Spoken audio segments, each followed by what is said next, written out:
What's up? Hello. We are doing a virtual video for you that cannot be here for Thursday night tasting at Old North State Winery. This is Chef Chris, Sam Ed. We talk about wines every single week here in person. We do 4 wines and 4 tasty treats that Chef prepares to go along with them. We had another huge turnout last week. God, it was a great turnout. Even with a Memorial Day week, we see a little bit of dip in business because people are out traveling. We did not suffer, however, for our Thursday night tastings. There's such a loyal following, and I think our timing was right. Everybody wouldn't leave until Friday. So. Yeah, it worked out great. So we had a great turnout. We do 2 of the 4 wines on video for those of you that can't be here with us. Also, just to make a note that we have these wines for sale in the restaurant after the videos are made. So if for some reason you're catching this video and you wanted to come by and get these wines, we generally have them, or we can get them quite quickly for you, just as we do for so many other people. We are all about providing wine from around the world. Although we do make our own wine, that is just one part of our operation. We do all kinds of things. We're a wine shop, we're catering, we're a chef's table. Mm-hmm. And that chef's table on Friday was phenomenal. That was stellar. We did a lot of new things, and they all went over quite well. It was, we had 90% of the people there were new to the game, and you wowed them, and you wowed the people that had been there multiple times. Yeah, we had a lot of things that folks hadn't had before, and made some converts. That's always fun. I think you're right. I think they're all going to be joining us very, very soon once they kind of recuperate from all that food and wine. It's a lot. It's a marathon. Yes, we love to see people enjoying themselves at our hands, I guess to say. We get to guide them through it. Well, we're going to talk about 2 of the wines from this week. I do have a white and a rosé that are just stunning that we're going to be having here in person. For those of you that can make it, got some. Well, all the wines are delicious. Don't get me wrong. But these are 2 that really stood out from all the wines that I've been tasting lately. I taste, hundreds of wines every year. I choose, 200 to showcase here on our videos and in person and on Thursday night. So this is one. This is from Sicily. Of course, we've been doing our part to promote Sicilian wines. We kind of look to regions that hold great quality, great value, and consistency, as we've done for other places in the world. We also do that for Sicily. You'll see a lot of Sicilian wines on our chef's table, specials in the restaurant on the weekends. It's really an area that we really like. And of course, lots at our homes when Chef Chris buys wine and I buy wine for ourselves. These end up at our house quite often. This is a beautiful expression of Nero D'avola. It's called Ballerina from Fiore, and a beautiful bottle. If you don't know Nero D'avola, it's the red grape of Sicily, Mount Etna area. It's often called their Cabernet, and to its credit, that's quite a compliment, considering Cabernet is the most famous grape, most planted grape in the world right now. And it's often blended with Cabernet because it does hold up well against the boldness of Cab. You have to be a pretty big wine to be blended with Cab, to remind you out there that if you have something dainty and you blend it with Cab, it's going to get lost. So that should give you some idea of what we're talking about here. We're talking about a wine that has dense flavor, good acidity, great structure, tannins, and there is some ageability here as well, but there's no need to because it's delicious now. This happens to be a 2019, so we do have 4 years, 3.5, 4 years on it. So it is drinking just beautifully right now. It's still vibrant colors, Chef. You can see there, this has not shown little signs of aging whatsoever. It is delicious. Mm-hmm. Most Italian wines, for me, they tend to get that little bit of orangey, rusty color. Yeah, rusty. This has not started developing that. This is still very bright. Tons of raspberry, licorice. Mm-hmm. Super. Yeah, nice. big time spice here. When I was sitting down with Catherine at Etruscan Imports, we were going through another beautiful part of her portfolio, this one really stood out to me as one that I think, generally speaking, most red wine lovers are going to really enjoy. Pardon me there. So it's so good it's got me tongue tied. I mean, that's how it'll stop you in your tracks. Very candied fruit on this. What good long finish. Yeah. Dude. Yeah. This is really nice. It's got a beautiful dry, fruity finish, but it's not what I would call overly tannic.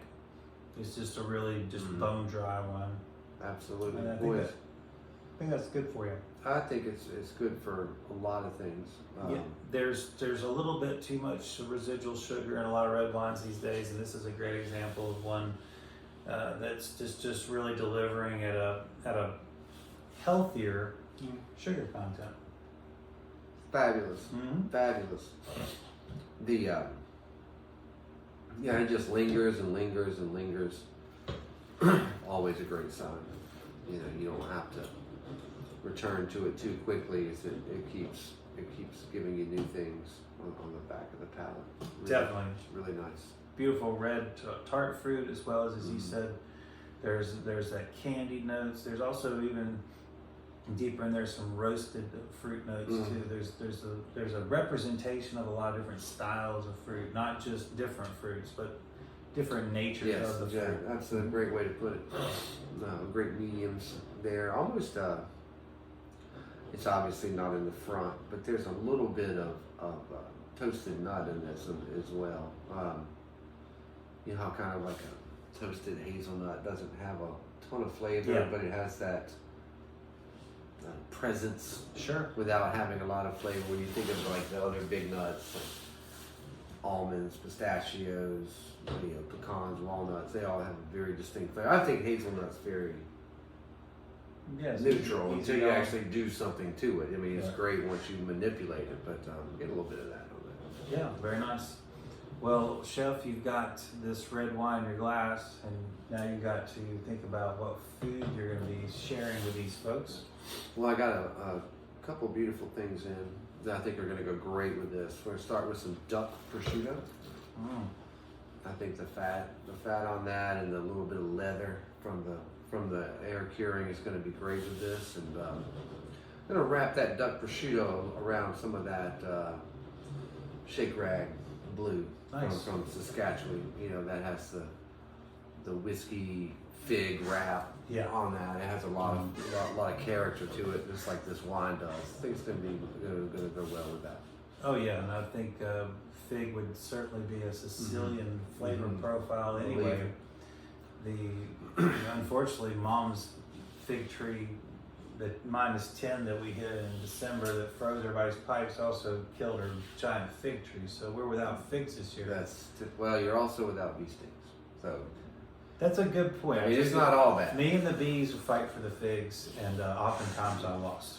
I remember the bees having many victories. I mean, you live to talk about it. Oh yeah, but luckily I'm not allergic to bees. They got their hits in. But they do hurt. There's no doubt about it. Well, Chef, I think that would be a delicious way to enjoy this wine. Elegant cured meats, as every day I ate cured meats when I was in Italy. So not surprised that would be a choice for you. When we think about, there's a reason why people eat and drink what they eat, because they go together over time. You get into a rhythm with food, your palate, and these old world, they teach us a lesson. Obviously, America's more adventurous, trying to constantly change everything, but eventually we'll settle into something. I figure eventually. We're still a young nation, but it's a cuisine that kind of settles into most of Italy, is that those cured meats, saltiness with cheese and red wine. I mean, that is like consistent through every region that I went to. Those things were prevalent and extremely delicious. And why not? And I love you can never go wrong too, introducing some olive oil and olives for dipping along with that. You know, there's nothing like a nice bread dipped in olive oil with your wine. And when you're enjoying cheese and cured meats, I think that always is a very nice touch to it. Yeah, olive oil. And as we saw in Portugal, Chef, when we were there, olives were everywhere. They were an integral part of the vineyard systems because the roots of the olive trees would root down and bring water up to the surface for the vines. Or not up to the surface, but bring them up closer to the surface where the vines could reach them easily. Or is that a word, easily? Or probably not. More easily. It is now.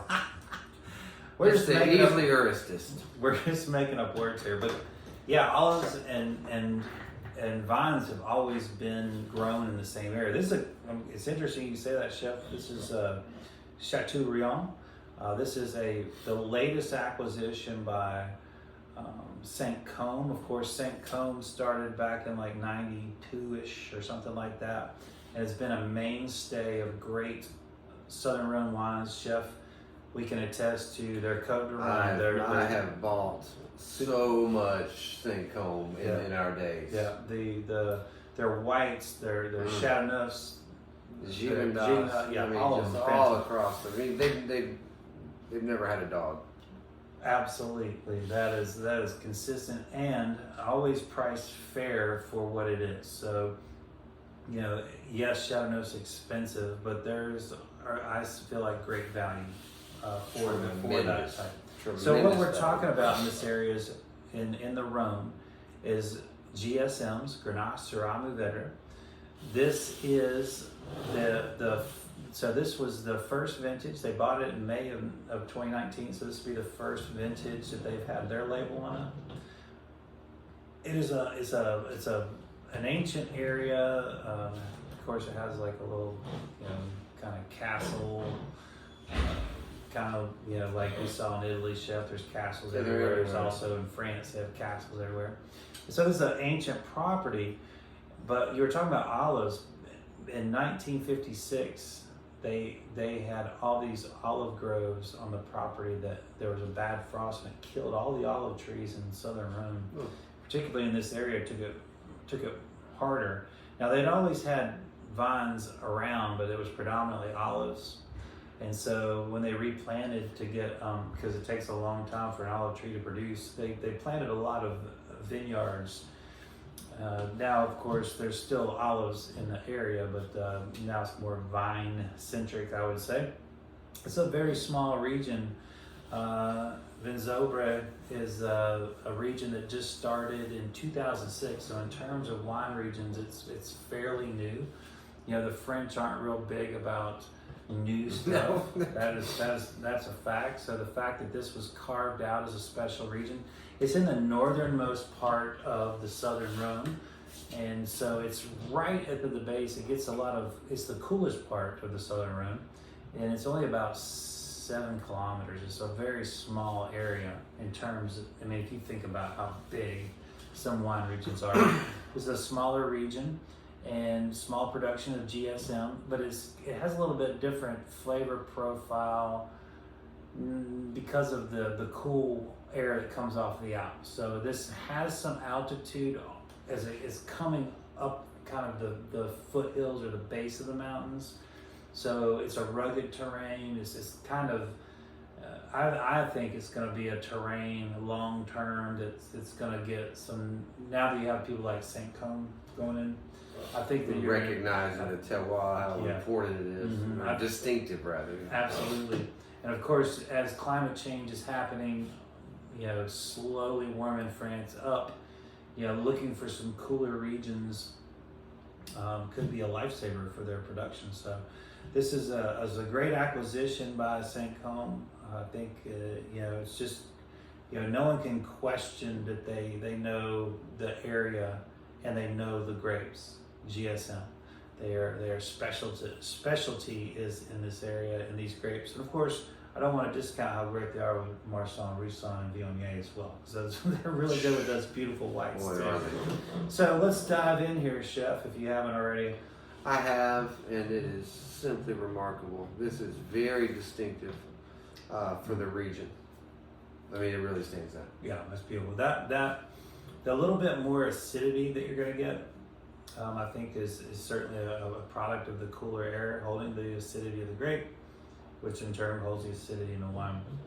This is so dark, Chef. I can't remember it says Very it's dark. only 10% Mourvedre, 40% Syrah, and 50% Grenache. It's surprising because it looks darker than that. It feels like it's in color. It doesn't look as Grenache dominant, but you gotta take their word for it that it is. There's certainly some alcohol in here, Chef, but would be the sign of a Grenache dominant wine. As we know, Grenache tends to develop more alcohol than many other grapes, where this is kicking in at 15%, which is probably conservative. I would say it's probably more, but I also want to say it doesn't taste alcoholic or out of balance, perhaps. No, it's not out of balance. It is a massive wine, but it is so integrated. Of course, this is a 2019. We've had some time for it to settle and marry and polish, homogenize, perhaps. Yeah. And unlike the ballerina, this is big tannins. Big tannins on this. Huge mouthfeel. I'm getting a little blacker fruit on this. Yeah. The licorice is strong. It's strong.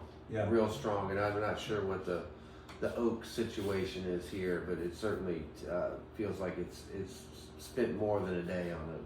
It's probably been some old oak, if anything, but yeah, I think you're right. I think that was part of the the blending process. But Syrah's got such a thick skin; it can really produce tannins. And Mourvedre, of course, as we know, is a beast. I was really surprised to see there's only 10% Mourvedre in here, because it does feel to me like it's more prominent in this wine. Well, maybe the Mourvedre in that region is just so much more pronounced that you have to be restrained. And that's something we have to think about. Côte de Rhône, the southern Rhône area is diverse and it's huge, and you can't really label something or have a certain expectation. You have a general expectation, but obviously this is a great example of how the grapes are going to be different from the northern tip going down to the southern, or going out to the east and west parts of the Rhone. So all of them are important, and of course the different soils that we were talking about. That famous schist of Chateauneuf, which is going to make it so unique. But this is going to be an area that I feel like this is going to get carved out into. I know it's a very small region, but I just feel like with that terrain, it'll be easy to pick out smaller lots. As I saw in northern Italy, there was just so much shift in soil types from row to row, plot to plot, that you could have just a few feet away completely different expressions of the same vine. So I figure a few more years of them digging around and discovering what they have on this property will expose some more opportunities to do some unique. Hopefully, or they might just keep producing this, because there's nothing wrong with it. It's beautiful. I think it's a great expression. It's certainly a step up, in my opinion, of the Côte de Rhône and general GSMs. I don't think I would call it a baby Chateauneuf, because it doesn't necessarily remind me of Chateauneuf in terms of complexity, but it certainly has the fruit flavors. You're right. It doesn't have the nuance, but I also feel like this being a new property to them, I feel like the Mourvedre did not show when they were blending this like it bloomed in the bottom. And I feel like that's probably something they're accounting for moving forward, probably dialing that back to 8, 6, 5%, because they're just probably not used to it behaving like that in the bottle from different areas. Sure. Where like when you're first blending, you're guessing how they'll all bloom in the bottle, and I just feel like that probably jumped up on them a little bit with it not being a property they're used to. but I think it's to the wine's benefit. Definitely. I mean, certainly they may think, well, it's too Mourvedre forward. I think they're onto something. I think they are too. I think this is wonderful. The darkness here is just beautiful. I want to say also that it's dark, but it's not like wintertime dark. I don't necessarily, sometimes when I get on those Mourvedres, those Monastrels, it's like, I'm like wintertime. I want something just, to knock my socks off kind of and make me feel something other than cold. And those high alcohol, dark, rich wines do that. This to me still, I think, it's a great summertime wine. I feel like this, chef, with your burgers and steaks and barbecue would be great. And I agree, and I don't want this word to come out poorly, but it, even with the huge fruit and tannins, it's watery. Not in a bad way. It's not watery. syrupy. I mean, that's what it's not syrupy. It's not syrupy. It Yeah. is. It's like you said, you can keep going. Mm-hmm. It's not going to slow you down on a summer evening. I mean, even though the profile is big, the weight of it is not. Definitely, chef. That's a great call. So, St. Come, we're very excited to get another delicious offering from them. There's just countless examples of how they deliver and over-deliver wine after wine. So the fact that on their first, I hope they're happy with it. I sure am happy with it. They should be thrilled. Well, and of course, obviously they're not going to go buy some random property in the mountains without knowing what its potential or capabilities are. So I mean, they're pros. Yeah. So this a lot of, and just to be clear, that these vines were being, they were growing grapes, and being bought by negociants or being bought by other vineyards to put into their wines. So this is not like it's an upstart property. It's just not been a single controlled vineyard. And this happens all the time in the wine world. You'll have growers, that just grow stuff and sell grapes, and they are extremely important to the wine world. I mean, that's where the great deal of France is you have people that own vines, rows, vineyards, and those grapes are negotiated to other people, and they make wine with grapes. And usually there's a lot of specification with that. I mean, when these long-term relationships, obviously the winemakers or chateaus have a very hands-on approach with the farmers about, the pruning and the intensity and that sort of thing. But it's certainly, everyone wins when you have, you're branching out. You've got a grower that's not, and everything's not under one house. Mm-hmm. So, I mean, it really affects so many more people in the economy and the business. It's great. Yeah, I mean, that's how the Wine the Prisoner became to be. I mean, they didn't have any vineyards. They only had relationships with growers, and the expectation was certain types of trimming, certain times and types of dropping fruit, and certain times of harvest, so that the grapes were the way the winemaker wanted them, so that when he bought all of their grapes, he knew that they were the way he wanted to his specs. So, there's certain, I mean, Stanberry up there, up by on the Blue Ridge, Stanburn. Stanburn, yeah. And they for years just grew grapes and sold them to Chateau Morissette, and they realized, we can make better wine. Let's try making wine. And so they started using their own grapes to make their own wine, and they have had really a lot of success doing that. So, and I think it makes, and it obviously doesn't work for everyone, but I think it makes everyone better at what they do. When you have the farmer doesn't have the pressure of running a winery, doesn't have the pressure of rotating barrels and buying glass and all the marketing, and then you have the people at the estate don't have the pressure of being in the field all the time, so they can focus on all the other things. And so separating those responsibilities really makes everybody a lot better at what their core focus is. Absolutely. So this is good news. It's I exciting. think that St. Come is going to show, take some of their expertise into an area that they see a lot of potential in.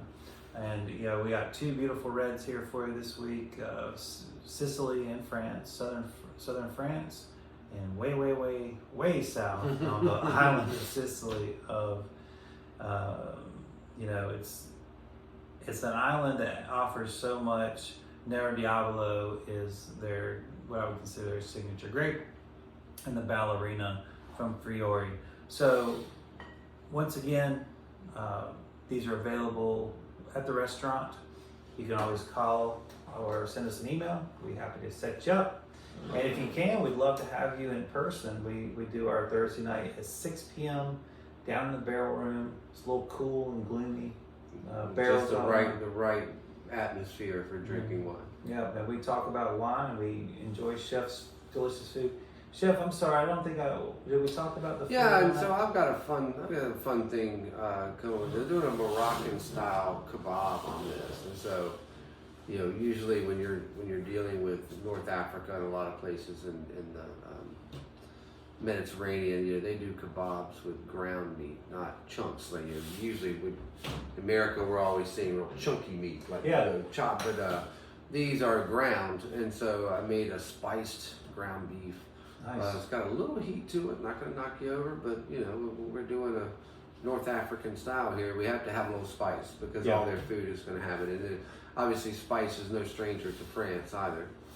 They get a bad rap for all their butter and cream, but French food also has a great deal of spice and flavor. And so we're gonna do that. I'm making a little tomato chutney to go with the spiced Moroccan lamb. It's gonna be great. Beautiful. Yeah, it's gonna be fun. Well, there you have it, folks. Deliciousness on top of deliciousness. Once again, this week and every week, we appreciate you sitting in for our video, and please like it, share it, tell friends, and most importantly, enjoy delicious wine. Absolutely. Never stop enjoying. Yep. We'll catch you next week. Thank you so much. Take care. We'll see you soon. Cheers.